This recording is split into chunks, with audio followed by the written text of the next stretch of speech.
Hello friends, मी अल्पिता आणि स्वागत असतं तुमचं माझ्या नवीन व्हिडिओमध्ये. झाडांमधून बघितले ना तो सूर्याची किरणं खूप मस्तच दिसत असत आणि झाडं पण मस्त चकाकतात.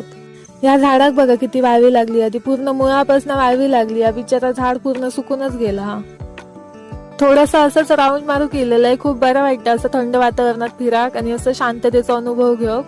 तर आता घरी जातोय. तर आमच्या घराकडे जाऊ कसं लाल कलरचं रस्तो असा. घराकडे इलंय, फ्रेश वगैरे झालंय आणि देवपूजा केलंय. आता मी उंबरठ्याक हळदीचं लेपन करतोय.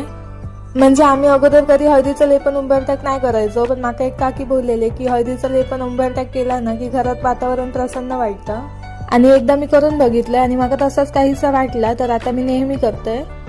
तर ह्या असं आमचं श्रद्धास्थान म्हणजेच आमचा महापुरुष देवस्थान आणि आम्ही रोज सकाळी हे पाया पडूक येतोच. आणि मी तुमका माझ्या मागच्या व्हिडिओमध्ये पण एकदा बोललेलं आहे की आम्ही दर सोमवारी हे 25 वातीची बत्ती लावतो. तर आमचं महापुरुष देव आमच्या नेहमी पाठीशी असतात आणि तो आमच्या घराच्या एकदम बाजूकच असतात. तर आमची भेटी होतच असतात. आज अचानक माझ्या मनात काय येईल काय माहिती, अचानक म्हटलं चुरमुऱ्याचे लाडू करूया आणि लाडू बनवूक सुरुवात केलंय. कोणतीच रेसिपी वगैरे बघितलंय ना आणि ह्याच्या आधी मी कधी हे लाडू बनवूक ना, आता पहिल्यांदाच हे लाडू बनवतोय. म्हणजे तेवढे काही कठीण नाही असत बनवूक, एकदम सोपे असत आणि मला ऐकून बराच माहिती होता तर बनवूक घेतलंय. लाडू बनवले खरे, पण हाताक एवढे चटके लागले ना की हात सुजाचे बाकी असत.